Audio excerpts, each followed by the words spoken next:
Hello and welcome back to my craft room. It is day 5. It's day 5 of my Celebrating 61 slow stitching project. So it's time to show you how I got on with yesterday's. So it was a rectangle yesterday, this lovely kind of deep orange, reddish orange colour. And my prompt was, I think I must have left it downstairs. So it was an acorn. And that was, to me, symbolised National Trust and other charities that preserve historical sites, buildings and gardens and so on for us to enjoy. So the acorn, I think the acorn is part of the National Trust symbol, and to me it's kind of, I guess that's why they've picked it. It's the idea that this, the little acorn grows into a mighty oak and then sheds more acorns, and well, it's a very powerful symbol, I think. So that is my stitched take on it. Let me see if I can get it to focus. There we go. Turn it up the other way, it's happy to focus. How weird. So I've done a kind of a stem stitch to outline it, and then some little kind of seed stitches in the cup part, and some more sketchy stem stitch in that linen thread to fill in the kind of nut part of the acorn. So the threads I used were this one, that's the linen thread. I've wound them onto these wooden spoons that my son had and gave to me, thinking I could find a use. Well, I have. I think they make excellent bobbins, and they've given me an idea for another little project. Watch this space. So the other, so I used, this one was the one that I used to outline. That's a cotton, like a mercerized cotton thread, and this one is linen. And I love the way the variegation helped me to get the kind of highlights and lowlights on the acorn without any effort at all. Yeah, so very simple, very basic. Looks like a child could have done it, but that's what it needs to be for these if I'm going to do one every day.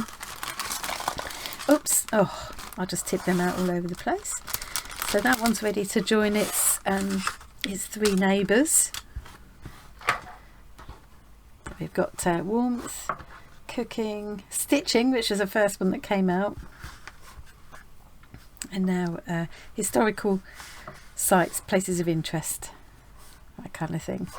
Now they won't go together in this order. I think I'm going to graduate them from the reds, pinks, oranges through to the blues and greens, probably. But we'll see how that goes at the end. I've also been doing my little paper versions, but I've had a bit of a rethink about this because they're just so small to put the little symbols on.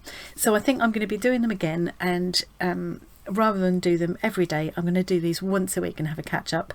And I'm going to continue to try and reflect the colour that I pulled for that prompt, for each prompt, in the background, and then I'm just going to focus on the word or words of the prompt rather than try and do the little images, because I just think it's too fiddly, and I really quite like playing with letters and words and things, so I think that would be fun to be something a bit different. So I started on Monday, so this Monday coming I will do a whole week's worth of them all in one go. That's my plan. Things have to change sometimes as you go along. So exciting bit of the video for me is pulling the prompt for today. All my 61 pieces are in this little bag. Let's take out the centre square because that will have 61 on it. I don't want to do that onto the end. And all of my paper prompts are in here as well. So let's have a look. Okay. Try and grab hold of just one piece. Ooh, that's a fun... oh, no, this must be the one that lost its... Here it is. Lost its backing, look. So I didn't iron that one on very well, so that will need to be either ironed on again, or I might just stitch it on, treat it as a non-fusible. Okay, so that is my somewhat challenging piece of fabric, because it's quite a big pattern for a small piece.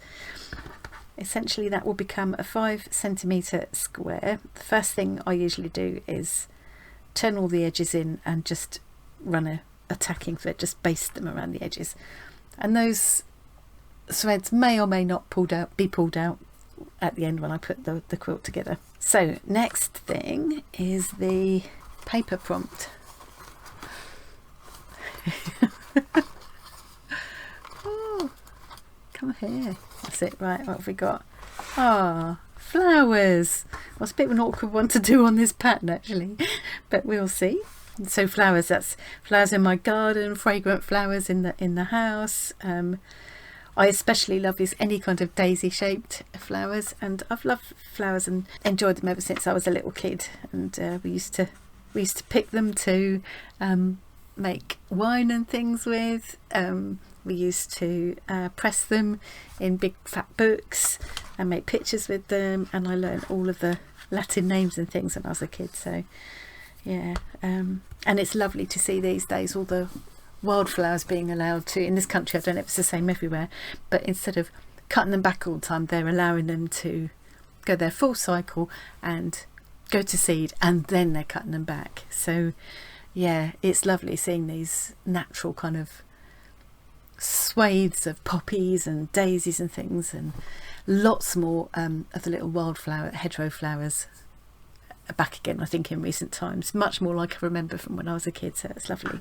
So yeah, I'm talking about flowers in my garden, wildflowers, even edible flowers, any kind of flowers, but I'm going to go for a daisy as my symbol because that's my favourite type really.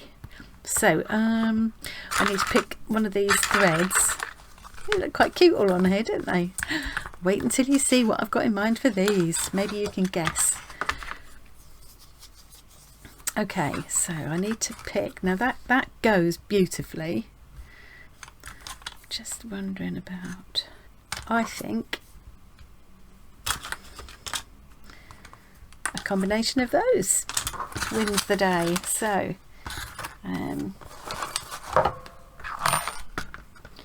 what do I need to take downstairs with me? I need these threads, my needles, pair of scissors, my little piece of fabric and the interfacing and the image, which hopefully, I meant to mention, now you can maybe see there that I can just about make out the image, so I can trace through with my heat erasable pen. But what I found, and I was going to get my light box out for this one, I forgot to mention, because you couldn't really see very well, the fabric's quite dark, but what I found was, rather than bother to get the light box out, I just held it up against the window and just quickly drew around it, and I found that worked really, really well. So if you wanted to do something like this and you haven't got a light box, you really don't need one, not for something as simple as this, because it takes seconds. My neighbours probably wondered what I was doing, but I don't care.